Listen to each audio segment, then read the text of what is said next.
Mid-morning sun burned Aitin's eyes as he stirred. Oh, damn. The plan had been to get up at dawn. The nights were getting long enough that there should have been no risk of oversleeping. It's not like we can't afford the delay, but even so, we didn't exactly make great time yesterday. He kicked himself for not accepting the offer of a ride right away. His stubbornness had probably cost him a league of progress before he had given in to the inevitable. Although, even then it was slow going. Phelan seemed to struggle at times, even stopping entirely to rest at points. He blamed it on a lack of sleep, which seemed fair enough. It had been a long day and a short night. "Wake up, Phelan!" Aitin half shouted, half grunted. He had to pull himself to his feet by grabbing onto the dragon's scaly hide. The worst part of it all was, even with the extra sleep, he didn't feel all that rested. Although the reason was obvious, it seemed that visions weren't all that restful. Phelan wasn't moving, so Aitin shuffled over to the front of the dragon. He had his remaining wing spread over his head like a blanket. Poking his head underneath it, Aitin saw the dragon was still asleep. With the eruption of the previous day still fresh in his mind, the dragonet took a few steps back and to the side, before repeating his morning greeting a little louder. "Good morning!" Phelan's wings shifted slowly, and his eyes fluttered open. He looked like he didn't quite know where he was or what was going on. "Good morning?" "Yeah, barely." With a deep groan, Phelan pushed himself to his feet. He seemed almost wobbly as he took a few steps towards their pile of supplies. "Is there food?" Aitin shook his head. "I just woke up, but I'll get you something."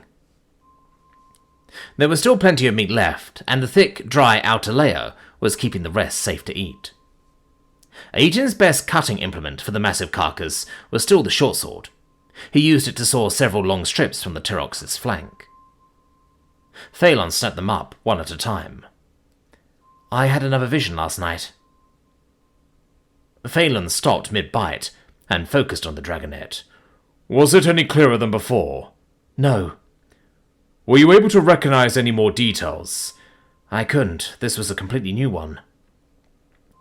Visions sometimes repeated. New ones, one night after another, were unheard of. "I was flying. There was a herd of Tyrox and I knew we could use more food, so I flew down and wrestled one." "Wrestled?" Aitin nodded in response. "Were you perhaps wearing enchanted armor?" Phelan sounded doubtful. I wasn't wearing anything." He trailed off, embarrassed. "I don't think I was wearing anything in my first vision either." "That is difficult to believe." Aitin's ears were cocked back, and his tail was straight as a board as he muttered, "I wasn't thinking about it at the time." "I understand. It is unimportant. What happened afterwards? Did you survive?" "Yeah, I think I broke its neck." Phelan just stared, incredulous. "Look, that's not even the craziest part." Somehow the dragon's eyes got wider. "I had to run back to the keep to get a knife to skin it. Actually run, because it never occurred to me that I was flying before. But before I got halfway there, a bunch of crows came down and started carrying the entire Tyrox away." "Impossible." "Don't you think I know that?" Aitin snapped. Phelan pulled back slightly. "I apologize, but I cannot see how such a thing could ever happen." "Well, it seemed possible enough at the time. I tried to fly after them, then I remembered I could right about then. But it was like I was in a storm, even though the sky was clear. It tossed me left and right until I slammed into the ground. That was when I woke up." He looked up, a wiry grin on his face. "I hope that I can change the future because that was a really dumb way to die." The big dragon blinked before slowly shaking his head back and forth. "These cannot be visions." "What else can they be?" "I do not know, but I believe I should." "You said something about that yesterday. Any luck remembering?" For a moment the dragon looked confused. That as much as anything sent a chill running down Aitin's spine. But the moment passed and Phelan nodded. "I suppose I did. Sadly no, my memory is no better today than it was before." The dragonet didn't comment on his companion's brief lapse. Instead, Aitin said, "Maybe it's something we ate. Some sicknesses can cause hallucinations." But I ate the meat, same as you. It smelled fine, and I even warmed it over the fire first. He shrugged, his furled wings fluttering in frustration. And I washed out the water skin before I filled it at that last stream. The water was moving too, not stagnant. I'm not that dumb. And how is your wing? Aiton spread his right wing, suppressing a shudder at the flash of pain. About the same as yesterday. The purple inflamed area had spread a little, but not much. I don't feel sick. When Phelan just stared at him, he sighed. There isn't anything we could do about it, even if it was my wing. Tomorrow we'll get to the cache. There's medicine there. I'll use it, and hopefully there will be some preserved food there I can eat. If I'm still seeing weird visions after that, we'll figure something out. The dragon didn't exactly look happy, but he nodded. You will ride today. You bet, Aiton agreed. I don't think those visions make for good sleep. I'm going to catch a nap. If only I was so lucky as to have someone carry me while I slept, Phelan complained, although there was an edge of humour in his tone. Part of the perks of being a noble's kid. Aiton plucked a handful of moss from a nearby rock and used it to polish a talon, while adopting a haughty bearing. Now, does my mount require more sustenance? I only provide the finest for my servants. This mount believes the sustenance leaves something to be desired. Aiton gasped in mock outrage. What impertinence! I will have you know that I prepared your meal with my own hands. You dare insult my mastery of the culinary arts? It tastes like you bought it in a tanner's vat, and has a texture like the bottom of my foot. If that is all you can say for yourself, then I'm afraid I will have to part with your services. After a suitable replacement can be located, of course. Of course, Phelan agreed. The corners of his mouth twitched in a grin. He still managed to keep his voice completely serious as he added, But for now, as I am soon to be jobless and destitute, I will take you up on your offer of more boiled leather. I mean, sustenance. I suppose it is only proper. With an exaggerated sigh, Aiton went back to cutting more strips of meat. They ate quickly, and then went about the task of breaking camp. Soon enough, they were back on the move. We should reach a large stream late this evening, Phelan said, after they had been on the trail for a time. A half a day's walk upstream will be the cache. Are you sure? The dragon's pace had been far from the steady stride he had maintained on their first day out of the keep. At times he even seemed to struggle to put one foot in front of the other, although those spells had become few and far between as the morning turned to afternoon. Phelan didn't hesitate in his answer, though. Yes, I am sure. We will be there before the sun sets tomorrow evening. He did pick up the pace slightly. Sitting there, doing nothing but watching, Aiton felt guilty. He could feel the muscles straining beneath them, and hear the ragged edge to the dragon's breathing.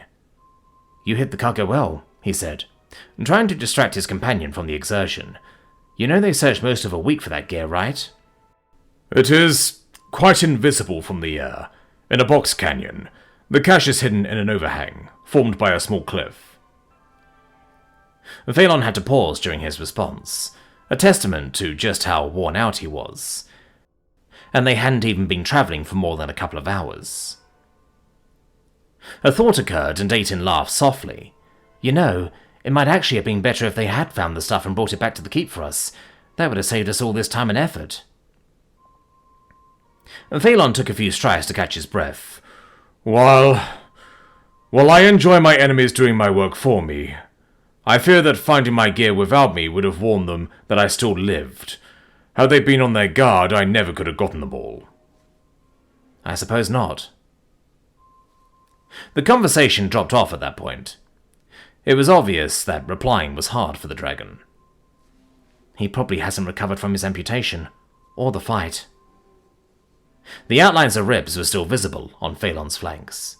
He still had some time to go before he had regained his strength completely. Aiton turned his attention outward. Once again he kept watch for any prey. Once again, the forest was empty. There were signs, of course, some obvious animal paths, chunks of bark rubbed off on trees, droppings, things like that. There were even a few squirrels and squawking birds, but evidently a dragon was a poor hunting partner. They went on for hours, sometimes talking but mostly not. Neither had much to say and both of them were tired. You should take a break, Aiden said. After the fifth or sixth time the dragon drifted into a tree.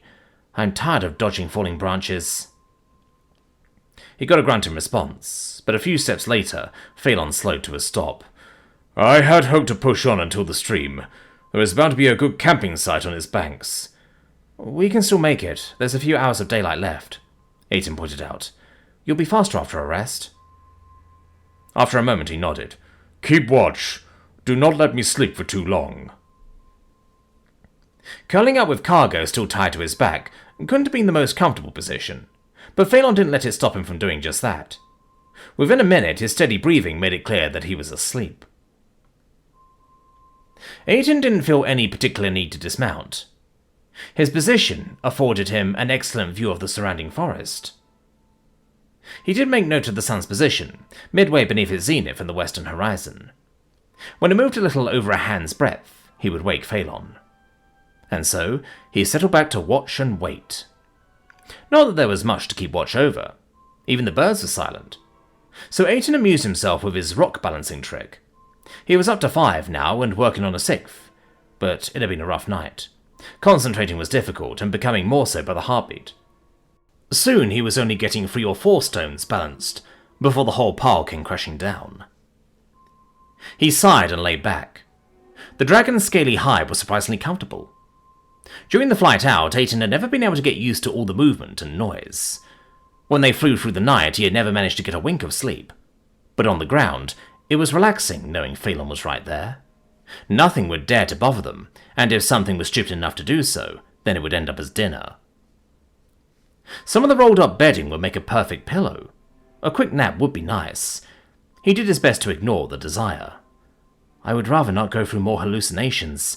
That and I really should be keeping watch. Aiden stretched his neck out to gaze over the forest. Nothing had changed. It looked about the same as any stretch they had passed the day before. And the day before that, lots of trees and bushes and some grass and not much else.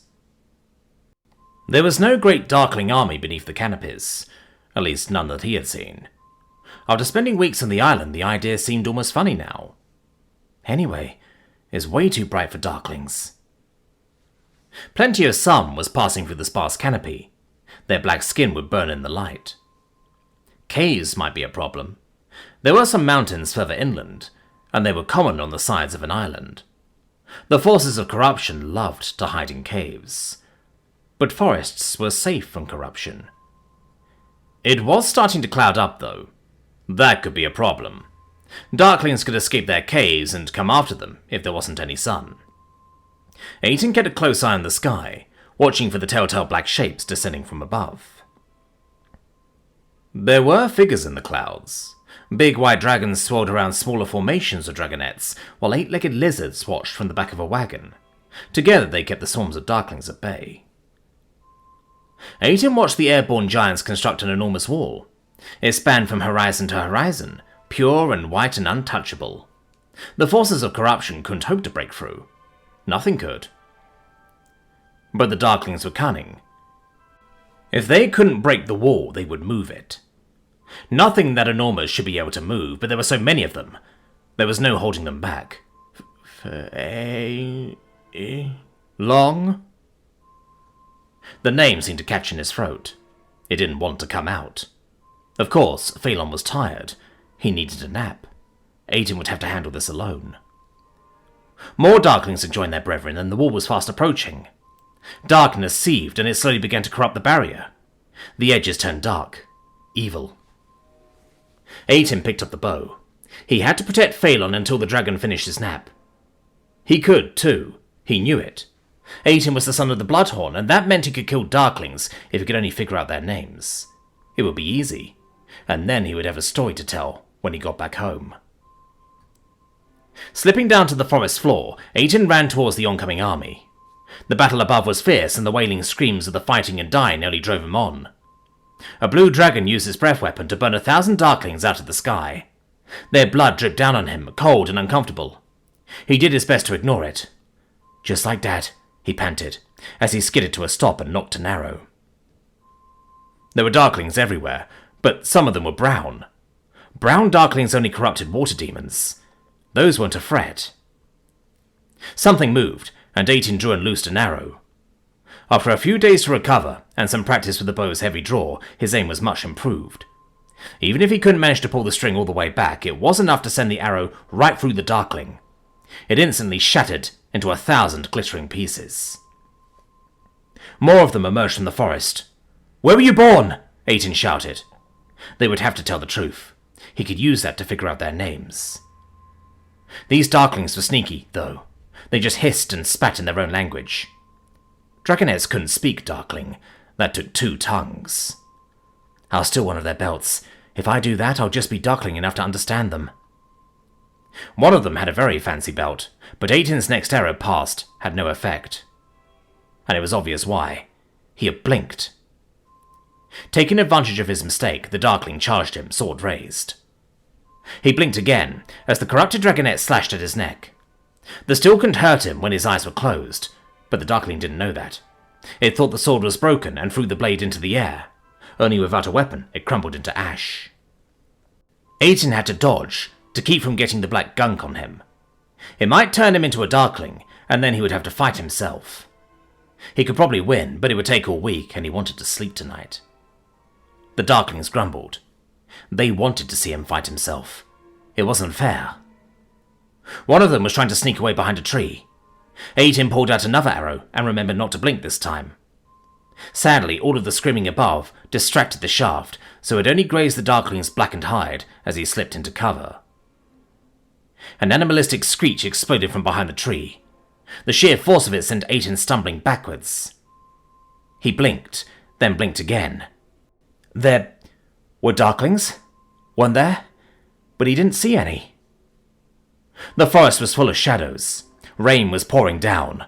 Cold rain, in great big sheets. It was already sapping his strength. Something squat and dark flashed at the corner of his vision. He only caught a glimpse of an animal about the size of a boar disappearing into the woods. Not a boar, though. It was too fast, and covered in dark fur that glistened wetly in the flash of lightning. Something was very, very wrong. "Phelan?" There was no answer to the shout. He tried retracing his steps, but the rain was quickly turning the forest floor into a swamp. It was hard to see anything in the mess, and it was getting darker. "Phelan? Phelan, where are you?" The wind tore his voice away and drowned it in the rain, but he thought he heard something, faintly off to his left. 18 turned that way. A dozen steps later, he cupped his hands to his snout and shouted again, "Phelan!" In answer, a column of brilliant flame erupted. It lit the entire forest, even from over 50 paces away, shining like a beacon through the pouring rain. 18 ran for it. "Phelan!" The dragon's head whipped around at the call, just in time to see the soaking dragonet emerge from the downpour. 18 threw himself against the comforting bulk of the dragon. He was crying, choking down air, and he had a death grip on Phelan's scaly hide. Phelan raised his right wing, angling it to cover both of them as best he could. 18, what happened? You were not here, and I saw... He trailed off, at a loss for words. "Oh gods! Phelan!" 18 trembled from cold and fatigue and terror. "Phelan? What is going on?"